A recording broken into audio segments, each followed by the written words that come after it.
আল্লাহ রাব্বুল আলামিন সূরা হজের 36 নম্বর আয়াতে বলেছেন, ওয়াল বুদনা জাআলনাহা লাকুম মিন শাআইরিল্লাহি লাকুম ফিহা খায়র।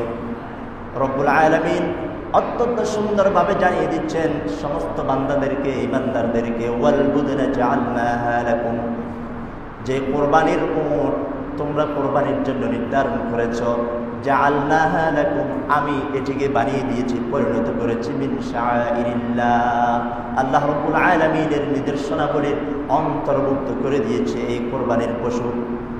এখানে যদিও উটকে নির্দিষ্ট করা হয়েছে, তাফসীরের মধ্যে আসছে এখানে সেই সমস্ত পশু এখানে ইনক্লুড থাকবে, অন্তর্ভুক্ত থাকবে, যে পশুগুলিকে আল্লাহর বান্দারা কোরবানির জন্য ফিক্সড করেছেন, নির্ধারণ করেছেন।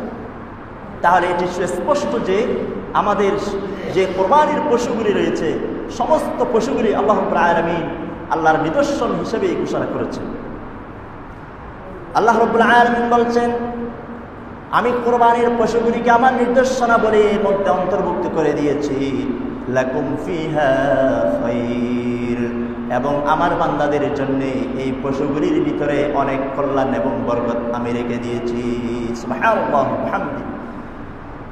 যেই পশুগুলি কোনো মূল্য ছিল না ইতিপূর্বে, কোরবানির কারণে যেই পশুগুলিকে নির্ধারণ করা হয়েছে, ফিক্সড করা হয়েছে, আল্লাহ রাব্বুল আলামিনের সামনে পেশ করার জন্য উৎসর্গের নিয়তে যেগুলো নির্ধারণ করা হয়েছে, মুহূর্তের ভিতরে আল্লাহ রাব্বুল আলামিন এই পশুগুলির মর্যাদা জমিন থেকে আসমান পর্যন্ত বুলন্দ করে দিয়েছে।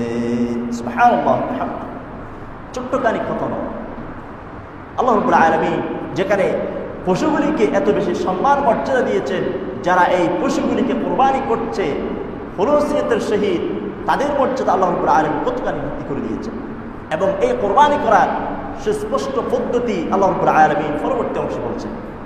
আল্লাহ রাব্বুল আলামিন বলছেন, পশু যখন তোমরা যবেহ করবে, ফাযকুরুসমাল্লাহি আলাইহা সাওয়াফ, যখনই এই পশুগুলি তোমরা যবেহের জন্য প্রস্তুত করবে, তোমরা পৃথিবীর কোনো শক্তিশালী কোনো মানুষের, কোনো দেবতা, কোনো কিছুর নাম আমার এই পশুগুলির উপরে তোমরা নিবে না, তোমরা শুধুই নিবে একজনের নাম, তিনি হলেন আল্লাহ সুবহানাহু ওয়া তাআলা। ফাযকুরুসমাল্লাহি আলাইহা সাওয়াফ, পশুগুলিকে যখন তোমরা ফিক্স করবে, সারিবদ্ধভাবে দাঁড় করাবে, নির্ধারণ করবে, তোমরা এই পশুগুলির উপরে আমার নাম স্মরণ করবে।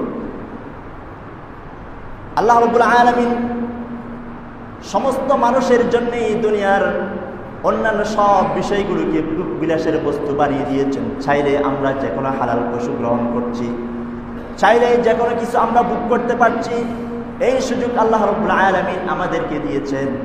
এর ফলশ্রুতিতে আমাদের কাছ থেকে আল্লাহ রাব্বুল আলামিনের চাওয়া হলো খলুসিয়তের সহিত আল্লাহর সামনে কোরবানি পেশ করা। খলুসিয়ত ছাড়া কোরবানি কখনোই কবুল হবে না, কখনোই হবে না।